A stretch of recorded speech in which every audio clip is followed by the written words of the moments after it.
జనసేన అధినేత పవన్ కళ్యాణ్ పై వైసీపీ ప్రకాశం జిల్లా అధ్యక్షులు బూచపల్లి శివప్రసాద్ రెడ్డి చేస్తున్న వ్యాఖ్యల పట్ల ప్రకాశం జిల్లా జనసేన పార్టీ నాయకులు తీవ్ర స్థాయిలో ధ్వజమెత్తారు. ఒంగోలు గుంటూరు రోడ్డులోని రవిప్రియ మాల్ నందు జరిగిన మీడియా సమావేశంలో బూచేపల్లి తీరు పట్ల మండిపడ్డారు.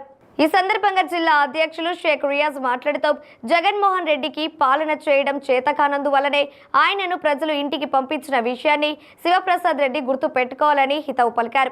రాష్ట్రాన్ని సర్వనాశనం చేసింది వైసీపీ పాలన కాదా అని ప్రశ్నించారు. ప్రభుత్వం అధికారంలోకి వచ్చి 7 నెలలు అయినా ఇంతవరకు ప్రజలకు ఇచ్చిన హామీలను అమలు చేయలేదని మాట్లాడుతున్న వైసీపీ నాయకులు కూటమి ప్రభుత్వం ఇస్తున్న పథకాలు కనిపించడం లేదా అని విమర్శించారు.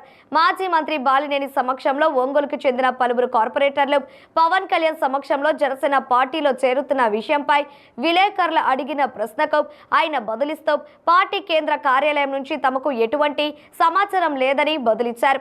జనసేన పార్టీ నాయకులు కంది రవిశంకర్ మాట్లాడుతూ రాజకీయాల్లో అందరూ విధి విధానాల ప్రకారం నడుచుకోవాలని హితవు పలికారు. దేశం ఆంధ్రప్రదేశ్ వైపు చూస్తుంది అంటే అది ఒక పవన్ కళ్యాణ్ ద్వారానే సాధ్యమైందని తెలియజేస్తారు. మొదటి నుంచి ప్రకాశం జిల్లాలో జనసేన పార్టీ బలోపేతం కోసం పనిచేస్తున్న నాయకుడు రియాజ్ అని అన్నారు. ఈ సమావేశంలో జనసేన పార్టీ నాయకులు చిట్టెం ప్రసాద్, పిల్లి రాజేష్, కళ్యాణ్ ముత్యాల తదితరులు పాల్గొన్నారు. చంద్రబాబు గారు చేతకాకపోతే పాలన నుంచి దిగిపోమంటున్నారు. ఆయన వైఎస్ జగన్మోహన్ రెడ్డికి పాలన చేతగాక రాష్ట్రంలో ఇష్టానుసారంగా పాలన చేస్తే రాష్ట్ర ప్రజలందరూ కూడా ఇంటికి పంపించినటువంటి రోజులు ఇంకా ఆయన మర్చిపోలేదట్టుంది. చంద్రబాబు నాయుడు గారు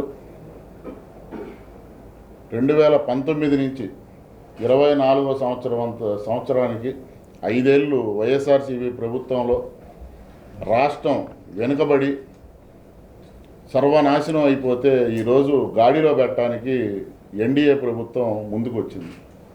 ప్రజలందరూ కూడా గ్రహించారు రాష్ట్రం ఎంత వెనక్కిపోయింది, రాష్ట్రానికి రాజధాని లేదు, రాష్ట్రానికి నిధులు రావట్లేదు.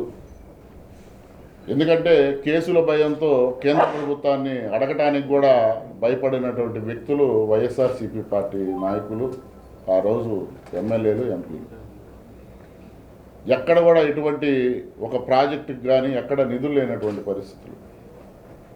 24వ ఎన్నికలకి ప్రజలందరూ ఒకే మాట మీద ఎన్డీఏ ప్రభుత్వానికి మద్దతు పలికి Telugu Desam party, Janasena party, BJP party 3 పార్టీలకి ఏకగ్రీవంగా ప్రజలు ఎన్నుకోబడ్డారు.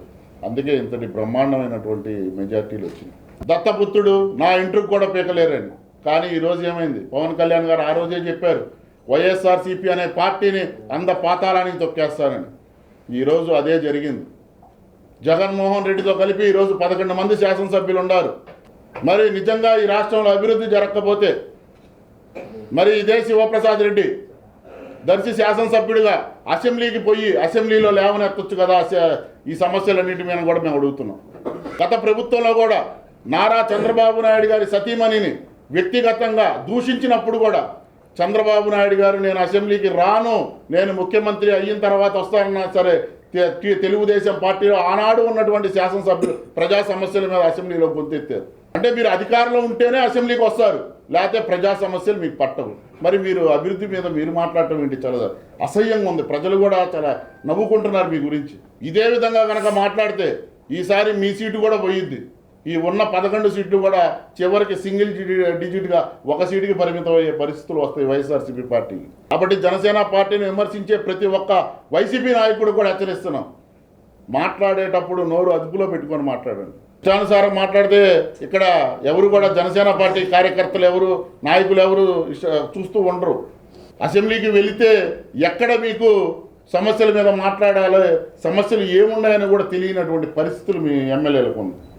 కాబట్టి శివప్రసాద్ రెడ్డి గారు జనసేన పార్టీ అధ్యక్షుడి మీద మాట్లాడేటప్పుడు హుందాగా మాట్లాడాలని చెప్పి మీడియా పరంగా మిమ్మల్ని కోరుకుంటున్నాను.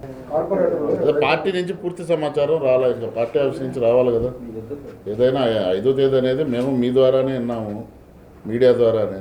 పార్టీ పూర్తి సమాచారం ఇచ్చింది, అప్పుడు ఇచ్చినప్పుడు మనం దానికి తీసుకుంటాము.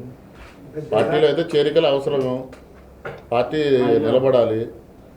సో దాంట్లో భాగంగా పార్టీ తీసుకునే నిర్ణయానికి అందరం కట్టుబడాలి కదా. ఇంకా పార్టీ నుంచి అది అలాంటి సమాచారం లేదు. సమాచారం వచ్చినప్పుడు దానికి పూర్తిగా మీకు వివరించగలను. కార్పొరేట్లు ఎవరైనా మీ టచ్లోకి వచ్చారు? నాకు ఎవరు టచ్లో కాదు. అంటే ఒకటి గతంలో విమర్శించిన వాడే ఇప్పుడు క్యూలు అంటున్నారు. ఇందాక మీరే చెప్పారు. అలాంటి వాళ్ళు క్యూలు ఉంటే కూడా చేర్చుకుంటారు పార్టీ అంటే కొన్ని తప్పు అండి, రాజకీయాల్లో కొన్ని తప్పు. కాబట్టి రాజకీయంగా రాజకీయ పార్టీగా మనం కూడా దానికి తగ్గట్టే వెళ్ళాలి. ఎవరైనా చేరొచ్చు. ఇప్పుడు ఒక రాజకీయ పార్టీలో చేరతా ఉన్నప్పుడు వాళ్ళకు వద్దు అనడానికి మనకు రైట్ లేదు. పార్టీలో ఎవరైనా చేరొచ్చు. చేరినప్పుడు పవన్ కళ్యాణ్ గారి నాయకత్వంలో పనిచేయడానికి అందరూ సిద్ధపడాలి. ఎవరైనా అల్టిమేట్ పవన్ కళ్యాణ్ గారి నాయకత్వంలో. ఇక్కడ ఎవడూ నాయకత్వాలు ఉండవు. ఎవడూ నాయకత్వాన్ని మేము బలపరచం. మేము బలపరిచేది ఒక పవన్ కళ్యాణ్ గారి నాయకత్వాన్ని. అలాంటి నాయకత్వంలోనే మేము పనిచేస్తాం. ఇప్పటికీ మేము అదే అంటున్నాం. రాజకీయ ఒక పార్టీలో ఎవరైనా రావచ్చు, ఎవరైనా ఇదవ్వచ్చు. సో అది వాళ్ళ వ్యక్తిగత అభిప్రాయం. ఇక్కడికి వచ్చిన తర్వాత మేము అదే విధంగా ఇంతకుముందు చేసినట్టు వైసీపీలో చేస్తామంటే కాదు. ఇక్కడ పార్టీకి కొన్ని సిద్ధాంతాలు ఉన్నాయి. నాయకుడి బాటలో అనుసరించాల్సినటువంటి ఇది ఉద్యమాల పార్టీ. ఇప్పుడు పార్టీలో నేను సీనియర్, ఆయన కాదు కదా. ఆయన విమర్శిస్తే నేను దానికి ఇవ్వకూడదు కదా. అంటే పార్టీలో ఆయన కూడా చేరున్నారు కదా. అవును, చేరున్నారండి. ఇప్పుడు కరెక్ట్ ఆయన పొజిషన్ వచ్చినప్పుడు, ఆయన స్థాయి కంటే నాది కింద స్థాయి అయినప్పుడు నేను ఆ రోజు మాట్లాడతాను మీరు అడిగితే. ఇప్పుడు నేను మాట్లాడలేను కదా.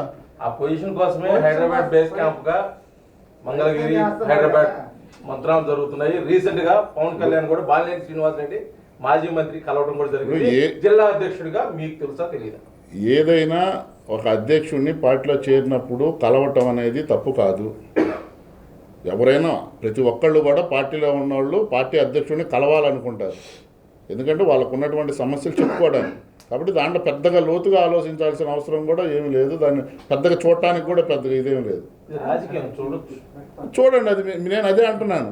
దానికి మా సైడ్ నుంచి జరిగిన పరిణామాలు అన్ని అలా చూసినాయే, బయటపడినాయి అలాంటివే. ఇప్పుడు మీరు తీసుకున్న 150+ సీట్ కూడా అలాగే అంత కోణంలో చూడబట్టి అటు జరిగినాయి. కాబట్టి మేము అడుగుతున్న ప్రశ్న ఏంటంటే, మేమైతే ఇప్పుడు బాలినేని శ్రీనివాస్ రెడ్డి హైదరాబాద్ క్యాంప్ ఆఫీస్ గా ఏర్పట్టుకుని ఒక మంచి పొజిషన్ తోటి ఒంగోలు పెట్టే ప్రయత్నాల్లో ఉన్నాడని చెప్పి చేయొచ్చాము. మరి ఆయన అంత పెద్ద సీనియర్ జిల్లా అధ్యక్షుడిగా మీరేమనుకుంటున్నారు? అదైతే మా ఇది లేదు. మా ఏ నిర్ణయం అయినా సరైన సమయంలో పవన్ కళ్యాణ్ గారు తీసుకుంటారు. నిర్ణయం అయింది, ఆచరణ మాది.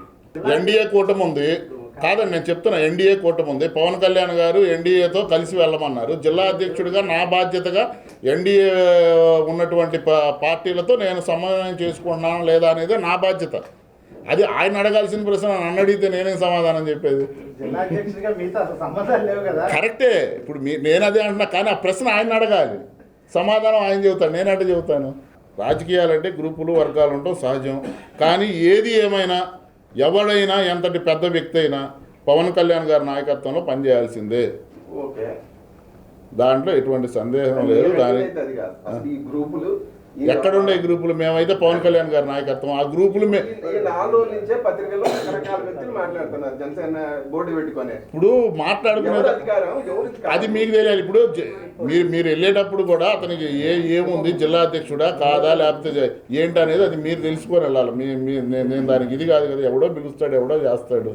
పార్టీ ఎప్పుడు ప్రతి ఒక్కళ్ళం కూడా పట్టించుకునేది. పార్టీలో ఎటువంటి ఇది లేదు. పార్టీ ఎవరిని వదిలేది కాదు. మేము పార్టీ మనుషులం కాబట్టి పార్టీ మమ్మల్ని వదిలేసిద్ది అంటారు.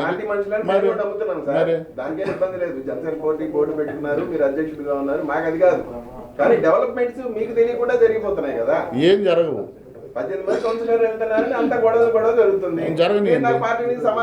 అవును, పార్టీ సమాచారం ఇస్తాడు. ఇప్పుడు పార్టీ సమాచారం ఇస్తే నేను చెబుతా, ఏమో రేపు ఇచ్చిద్దేమో. ఇవాళ ఎంత తారీఖు? 2వ తేదీ. రేపు ఎల్లుండి ఇవ్వచ్చేమో. నేనట్టా నేను అనలేదు ఆ మాట. ఇప్పుడు రేపో ఎల్లుండో ఇవ్వచ్చు కదా. క్లారిటీ ఎంతమంది వస్తున్నారు అనేది క్లారిటీ రావాలి కదా. ఇప్పుడు 18 మందిని మీరు అంటున్నారు, రేపు 14 మంది అయితే మరి అదే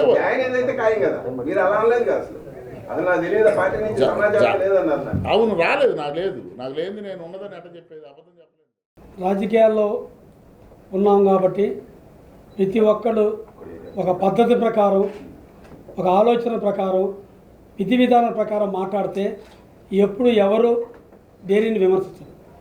వ్యక్తుల్ని విమర్శించే ముందు అందరం మనం ఏందాన్ని చూసుకోవాలి. ఈరోజు భారతదేశమే ఆంధ్రప్రదేశ్ వైపు చూస్తుంది. ఎవరు అతను అతనే గౌరవనీయులు పవన్ కళ్యాణ్ గారు. పవన్ కళ్యాణ్ గారి స్థాయి ప్రతి ఒక్కరు ఎందుకు చూస్తున్నారంటే నిజాయితీ, ఆయన డెడికేట్నెస్, పట్టుదల, దీక్ష ఇవన్నీ ఉన్నాయి. అలాంటి వ్యక్తిని మనము ఎప్పుడైనా సరే ఒక వ్యక్తి అతనికన్నా మన తక్కువ ఉన్న స్థాయిలో ఉన్న వ్యక్తులు విమర్శించడం అనేది తప్పు. పెద్దవాళ్ళు ఎప్పుడు గౌరవంగానే ఉంటారు. అందరి పెద్దవాళ్ళు ఎప్పుడు మన గౌరవంగా ఉన్నప్పుడు మన గౌరవంగా మాట్లాడటం అని కాదు, విధి విధానాలు ఉంటే మాట్లాడుకోవచ్చు. నీకు నచ్చకపోతే ఏదేం చెప్పుకోవచ్చు. పార్టీ విధంగా ఏమున్నా సరే తప్పు ఉంటే గవర్నమెంట్ విధంగా మాట్లాడచ్చు. ఈరోజు కూటమి గవర్నమెంట్ ఎన్డీఏ కూటమి ఎంత బలంగా ఉందంటే ఈరోజు భారతదేశంలోనే ప్రకాశం మన ఆంధ్రప్రదేశ్ వైపు చూస్తున్నారు. మన మెజార్టీ అనేది ఇండియా వేడిగా ఉపయోగపడుతుంది. ఈ అందరికీ ఉండటం వలన మన పవన్ కళ్యాణ్ గారికి ఈ కూటమిని కలిపిన ఘనత ఆయన ఒక్కరికే ఉంది. ఆయన ఒక శక్తి, ఆయన ఆలోచన పరుడు, ఆయన ఎక్కడ తగ్గాలో తెలుసు. అలాంటి వ్యక్తిని మనం గబక్కనే విమర్శించి మాట్లాడకూడదు. ఈ కూటమి అనేది ఎంత బలంగా ఉందంటే ఈరోజు రాబోయే 7 నెలల్లో ఎంతో అనుకూలంగా ఎన్నో రోడ్లు కానీ ఇది కానీ పంచాయతీరాజులో ఎంత ముందుకు తీసుకెళ్లారంటే పంచాయతీరాజు ఇన్ని పనులు చేయొచ్చా అనే ఆలోచన పంచాయతీలో ఉండే పెద్దలకి, చెట్టు కింద కూర్చునే పెద్దలందరికీ అర్థమైంది. అమ్మో, ఈయన పవన్ కళ్యాణ్ గారు ఎంతో గొప్ప వ్యక్తి, ఇన్ని రకాలు చేస్తున్నారు. ఒక్కసారిగా ఆగస్టు 15కి ఇచ్చిన డబ్బులను చూసి బిత్తరపోయారు. భారతదేశంలో ఒక పంచాయతీరాజ్ వ్యవస్థలో ఇంత చేయొచ్చా అని. ఇలాంటి చేసే వ్యక్తిని మనం అనవసరంగా స్టేటస్ లేకుండా ఒక వ్యక్తిని విమర్శించడం అనేది పెద్దలు అందరూ గౌరవంగా వాళ్ళ వ్యక్తిని వదిలేస్తున్నాం. మేము ప్రకాశం జిల్లాలో ఉన్న చాలామంది పెద్దలు ఉన్నారు. ఈరోజు కాపులు అని గురించి మనం మాట్లాడుతున్నారు, కానీ కాపులు అనే వ్యక్తులు గురించి కాదు. ఈరోజు ఎన్డీఏ కూటమి ముందు డెవలప్మెంట్ గురించి ఆలోచిస్తున్నారు. ఈ డెవలప్మెంట్ గురించి కూర్చొని అయిన తర్వాత ఎవరైనా మన కొత్త ఇల్లు మనం చేరుతాం, లేదా ఈ రెంట్కి తీసుకొని చేరుతాం. చేరిన ఇల్లు మొత్తం శుభ్రం చేసుకొని సెటిల్ అయిన తర్వాత ఆ రోజు కూర్చొని మన ఇంటికి మనం తినడానికి ఆలోచిస్తాం, కానీ ఇంట్లో వెళ్ళంగానే మనం శుభ్రం చేయకుండా మనం ఆలోచిస్తాము. అట్లే గవర్నమెంట్ వచ్చి 7 నెలలండి, ఇంతవరకు ఇంకా ఏం కాదా, 9 నెలల వరకు కంప్లీట్ కాదా అంటే ఒక బిడ్డ పుట్టడానికి 9 నెలలు అయింది. ఆ 7 నెలలు అయిన తర్వాత కూర్చొని 4 నెలల్లో కూర్చొని అన్ని రకాల ఇవ్వాల్సిన ప్రతి ఒక్క డివిజన్కి ప్రతి ఒక్క కులాన్ని దగ్గరికి తీసుకోవాల్సిన బాధ్యత ఎన్డీఏ కూటమికి ఉంది. వాళ్ళందరూ చేయాలని చెప్పి ఆలోచన విధానంతో ఉన్నారు. ఈరోజు ఎంతో గౌరవనీయులు ముఖ్యమంత్రి నారా చంద్రబాబు నాయుడు గారు ముఖ్యమంత్రి గారు ఎంతో ఆలోచన పరుడండి. ఆయన ఎంతో డెడికేటెడ్నెస్గా, ఎంతో పద్ధతిగా, ఎంతో ఆలోచనతో ఉన్నారండి.